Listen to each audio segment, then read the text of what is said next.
when I sit up, it means it's important. It means I'm trying to show off, how I'm groomed. how smooth I'm looking right now. I want to show off how I Manscaped, because Manscaped, they're our good friends of the show. This episode, in fact, is brought to you by our friends over at Manscaped, the leaders in below the waist grooming. And the thing that we love about Manscaped, number one, the Lawnmower 4.0. The one they got the light on it. We've had this light. It goes on and off.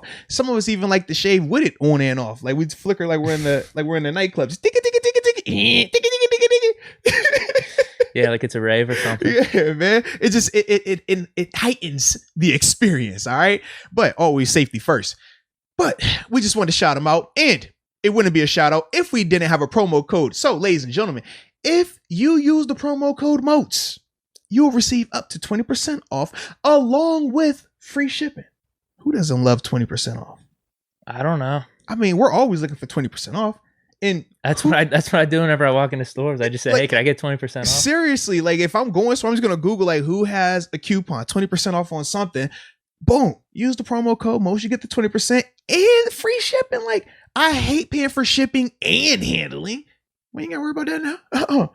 So promo code MOATS over at Manscaped, baby. And yeah. Your delicate twins will appreciate you for that. And this is an interesting one, man, because as we're talking about the secondary and safety and stuff like that, we got to bring up my man Minkah Fitzpatrick here, okay? Now, I'm not a PFF guy. I'm not. and it's for reasons like this, okay? It's for reasons like this. You brought to my attention, because like I said, I don't look at them. You said, hey, bro, I think I know what people gonna want to talk about. This was the other day. Yeah, last podcast. Yeah, last podcast. He's like, I know what people gonna want to talk about. I said, well, what you talking about, man? He says, Minkah. I said, well, did you get in trouble? What happened? He says, nah, man, they got him ranked 5th. I said, who? I said, who has him ranked 5th? He said, man, them dudes over at PFF. I said, no. I said, not PFF. I said, you must be mean like PAF. No, not PFF. No, not them. He said, yeah, man. I said, no, you talking the same PFF that was jiving with Big Ben, putting out that slanderous material, that PFF. He said, I said, no, man, you can't tell me that they tried Minkah after they just tried Big Ben. He said, man, I listen, Mose, I can't lie to you, baby. So I said, hold on, baby. All right, I got to go look it up. I got to go see. And when I saw this atrocity, when I saw this blasphemy, when I saw this just utter bull. Oh, luckily it's PG-13. I got you. I appreciate you. You're a real one. I said, okay, let's address this. Okay, let's address it. All right. So, you want me to read off the list? If you would like to read off sure this nonsense, let me hear it. Number 1, they have Justin Simmons from Denver. Okay. Number 2, Harrison Smith, Minnesota Vikings. Okay. Number 3, John Johnson III from the Cleveland Browns. Number 4, the dude that gave up the Minneapolis Miracle. No. Marcus Williams from the Saints. Number 5, yours truly, Minkah Fitzpatrick, Pittsburgh Steelers. 6, your boy Derwin James from the Chargers. Shout out to Derwin. 7, Marcus May, New York Jets. 8, Jesse Bates, Cincinnati Bengals. A lot of Bengals fans were upset about this. They thought he should be higher. Number 9, Adrian Amos, Green Bay Packers. 10, Jamal Adams. In Seattle. Yeah. 11, Kansas City Chiefs, Tyrann Mathieu. Honey Badger. I'll go down to 15. You good with 15? Yes, give me the 15, please. They don't have Edmonds on this list, too. That's kind of a snub, maybe. Underrated. Top 32. You sick, bro. Top 32. I think you could toss Edmonds on it's there. 32. I thought you meant it was only 15. No, I'll only talk to 15. 30. Yeah, I'm with you. Okay, definitely. I feel like snub. I think so. But anyway, where was I at? You were at, was that Matthew, 10? Tyrann Mathieu at 11. 12, Kevin Byard. Time out. You haven't said Buddha, have you? No, he's 16. That's the other one, actually. Oh, yeah. He went off on them on Twitter. He said, was it 16? Yeah. They talk about the DK Metcalf chasing him down in their analysis, I mean. So that was a knock on him. They bring it up. They're like, unfortunately for Baker, the most memorable play of his season and arguably his career is getting chased down behind from DK Metcalf to prevent a defensive touchdown. Like, that was the first sentence they brought up. Wow. Like it's not a shot, but that's a shot. That is kind of a shot. That's definitely a shot. Wow. And they go to say that his coverage grade was the best of his career at a 68. A 68? And they said that was his best grade of his career. Let me pull up what he said on Twitter, because his Twitter response was actually hilarious. Now, Matt says this. Matt says, Deke is going to make a whole diss track on PFF. Straight ether. I'm with you, bro. Like, this. Oh, dude, because they came out with receiver rankings, too. Like, what? I think it was receiver depth chart rankings or something like that. They didn't have the Steelers. To be top 5? No. We could go over this maybe next podcast. You said no. No, and I think they include tight ends, too. No, we're not top 5. Call me K says PFF, more like pure bull. Your part. Yeah, there we go. I can't even say it. I'm laughing so hard. Like this? What? Hold on, here it is. I got it. Manuel says, wow, the shade towards Buddha is real. Listen, Buddha is a dog. A dog at safety, man. I've highlighted plays that he's made even against us, unfortunately. But the dude can play, man. A flat out monster. Undersized, but it does not matter.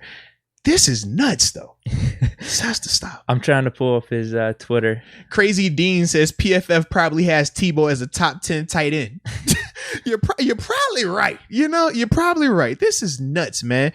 And Myron Bennett says, let's give our condolences to the Tuitt family. Yes, indeed. We talked about that a little bit earlier. Myron, yes, indeed, though, man. Tragic news, man. Unreal. But all right, here's the tweet. Talk to me, man. What's PFF over here, man? Bunch of laughing emojis. He says, I'll keep getting all pros and Pro Bowls from my peers and fans while you'll keep spitting out false bullshit information. A career high 68.9, more laughing emojis. Don't mention my name anymore, LOL. Y'all forget why I was drafted to the Cardinals at PFF. Thank you.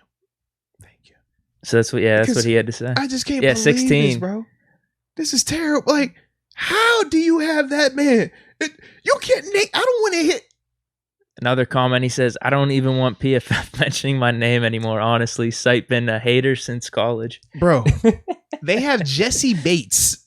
I just got the list. They have Jesse Bates rated ahead of him. Mm-hmm. Not a chance. Man. What the? They got injured Derwin James rated. And I love Derwin, but the man ain't played in 2 years. Yeah. Oh, man. That's nuts. That's wow. So where do you have Minkah? John Johnson. I know John. John was cool because he was in LA, but to have him at number 3 in the league. Like, bruh, what? Like, it was a nice signing by the Browns, but when was he ever top 3 in the league? Y'all gotta stop this. It's a joke. Oh, dude, and the stats, like if you pull the 4 guys, it's a joke. The 4 guys that are ahead of Minkah. John is good, but John, the 3rd safety in the league? No, not even close. Well, and here's the funny part too. So there's 2 things. One, if you pull the stats over the past like 2 or 3 years from the top 4 guys that are ahead of Minkah, Minkah blows them away in every statistical category. So there's that. But I guess maybe you just want to say this is based off last year. Oh my gosh. Even last year, the biggest knock on Minkah last year was the tackling. That was the biggest thing. Anything else we talked about, well, teams aren't throwing to him. We highlighted that. Then we talked about how, okay, what the Steelers' answer was, we're going to play cover 1, let him be the low hole defender, let him jump routes. Success was the pick 6 against Cleveland. We started to see him create more and more turnovers. Think about the Jacksonville game. So it wasn't as if he felt he was all pro. He made an all pro. Exactly. Like, how is a man all pro, first team all pro, not just all pro, because there's a difference between second team and first team, but to be a first team all pro back to back years, mind you, how difficult that is. You're going to tell me this man is what you said, 16? No, he's 5. He was 5th on the list. But they have John Johnson, Marcus Williams, Harrison Smith, and Justin Simmons above him. For me, you could have Justin Simmons and Harrison Smith. You can make a conversation for Harrison Smith because the longevity, along with the consistent play. Justin because he's in that same conversation. He's an all-around safety. He's in that same kind of ballpark. So I could understand. And Justin just got paid, so he is the hot topic, right? I can understand that. But even with that, I still feel that Minkah provides more impact. I feel like Minkah, in terms of clutch plays, in terms of just, you talk about what he was able to do once he got to Pittsburgh on the fly. Our defense was so bad. It changed everything. you're not gonna, like, that's the part for me where I'm just like, nah, I'm still giving him the nod over those guys. Like Harrison, like I said, I like Harrison's game a lot because I feel like he's the most complete, right? He's gonna tackle, he's gonna cover, he's smart, longevity. Like I said, he does all that. So I can see that. And like I said, the Justin Simmons part, I can understand why they might want to talk about that. But I still feel like Minkah has to be top 3 bare minimum. Yeah, that's just objectively. Like bare us minimum, as Steeler fans, we could say, we got Minkah number 1 just because I've seen this. I've seen him come in 2019 and just completely change the defense. And then last year, a little bit of a down year to start off, like you said, but then he just picked up right where he left off and made an all-pro. And then with Marcus Williams was at 4, you said, right? Yeah. I mean, it is unfortunate, the Minneapolis Miracle, because he actually is a good player. He's a good player. I like his game. He's not better than Minkah though. That's you just cut the tape on. Like I feel like Marcus is a dope player. I think he's a top 5 safety, no doubt. But I just don't think he's a better player than Minkah. I just don't. I feel like Minkah still is the more dynamic player. He still creates the more splat. Like you can't go wrong with Minkah. Like I said, if the biggest knock is the wrapping up consistently, because he does do it. He just needs to do it more consistently. If that's the biggest knock, when you look at everything else he brings to the table, no, you're hard. I just can't go with it. I can't do it, man. What's funny is the dude that made the list. Like there was a Bengals fan chirping at him on Twitter saying like, why is Jesse Bates so low? Like, what's your basis for these rankings? So this is the funniest part then too. So the basis of the rankings should make Minkah the number 1 safety, hands down. Because here's what he says. He goes, Jesse Bates, he's had really solid seasons, whatnot, but I'm not going just based off last season. So he says that. And then he also says at the bottom, I'm expecting him to regress next season.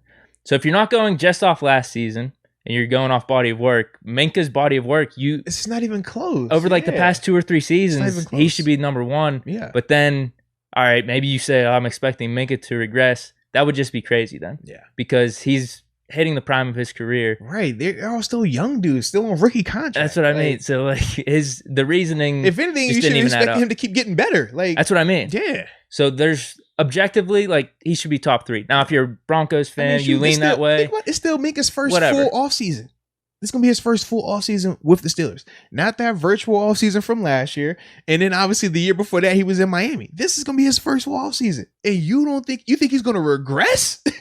You think he's going to regress after having legit OTAs? Nah, player. Stop. No, he didn't say that about Minkah, but he said that about Bates. Yeah. But that would maybe be, that could be his reasoning for ranking someone lower than someone else. Right. They should have him ranked, like I said. But should be a better Minkah checks all the boxes. You're going off last season, he should be high up there. But then if you're going off body of work, last 2 seasons, if you even want to include the Miami season, his rookie year, I thought he was solid, but they just moved him around all over the place. It wasn't really a good fit.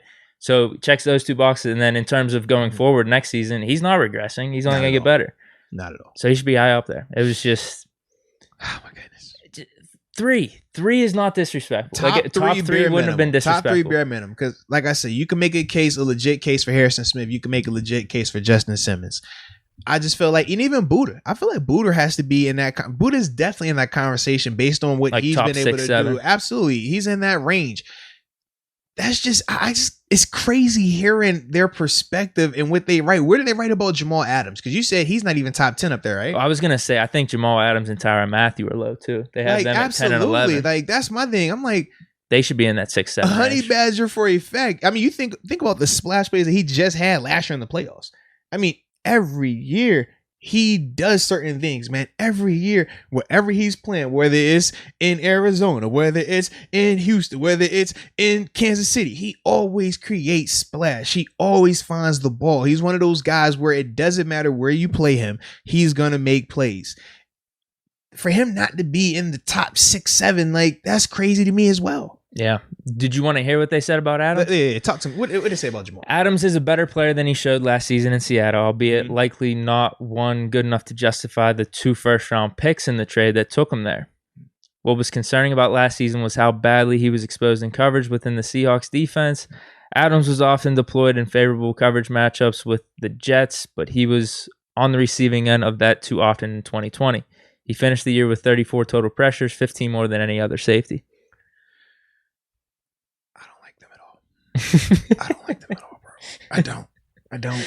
Yeah, I don't know how you go from Jamal Adams was probably by most accounts he was like we're talking Minkah. Everyone was like objectively you just put Jamal Adams in the top 3. Now if you put Minkah above him, you put someone else above him. Yes. It is what it is, but you go from that, now he's on Seattle. Did seem like he had a little bit of a down year, but maybe that's more of adjusting to the new system. But Seattle's pass defense as a whole was down. Remember, we talked about how bad they were, and that's what started to make people look back at the Cam Newton performance against them and say, well, was that because that it was just Seattle being that bad, or was it Cam actually having a good game? But they had multiple issues out there, man. It wasn't just the secondary, it was the defense as a whole. They didn't have, the pieces in place like they typically do. Now that could change, but Jamal was still very effective as a rusher, and that's his game. That's always been his game. We in us as like in the NFL circle, we'd always joke and say he's more of a will linebacker than a safety. So we don't view him in the safety category, and we say he's a number 1, number 2 will linebacker in terms of the amount of where he's aligned by the line of scrimmage, how often he's blitzing, how often he's within, that tackle box. Like, that's different. That's not what you do as a safety traditionally. He's constantly down there. And even in Seattle, they utilize him that way. He was still highly effective that way. I don't know what PFF is trying to create right there, He had favorable matchups in New York, and that's why he was good in coverage. He had too many of those in Seattle, though, and they make it like it's a bad thing. I'm like, well, how are you wording this? Like, I digress, though. A lot of good safeties, though. Oh, yeah. A lot of good safeties. We talked about this last year. Right. You said Evans isn't even on the list, right? No. Right. I'll double check, but I didn't see him. Yeah, I'll tell you who they... What are the Bills guys, man? Micah and Jordan. They got him at 14, 15, I think. Okay, yeah, because I like them, man. They're I 14 like that and 15. Bro. Yeah, dude, they don't have Terrell Edmonds on this. They have like Drill Peppers, Deshaun Gibson, Landon Collins, Chuck Clark. Jeremy Chin at 32. I feel like that's kind of low. Huh. He had a really good rookie year, didn't he? So I'm surprised by that. They have Ronnie Harrison, Juan Thornhill. So those are the dudes they have like in the bottom 20s that Edmonds not on. I don't know how you feel. I don't know enough about how these dudes are doing on their respective teams. But I feel like Edmonds really played pretty solid last year. Like I said, I haven't watched them enough to know. I like Chuck, though. Chuck in Baltimore, he's straight. Because obviously he took over him and Deshaun once. Oh, Thomas? Yeah, I was going to call him your brother. But then I was like, I know you can't really say that. So I didn't want to go there. But he took over once that whole thing happened. So yeah. Oh, man. So we're both in disagreement with the list. Throw the whole list away. Absolutely. Yeah, I got Minkah 1. I mean, I'm biased. I'm Steeler fan, whatever it is. But I've said that too. Top 3. The reason I have him top 3, I like the short tackling better. That's my only knock right now. But other than that, he's top 3 at worst. So yeah. Like I said, throw the whole list away. What's the comment saying? Oh, they with you. They with us, baby. They hate the list. They over here. PFF. I don't even know if I can say, I don't even want to say this. I feel like I'm gonna get in trouble.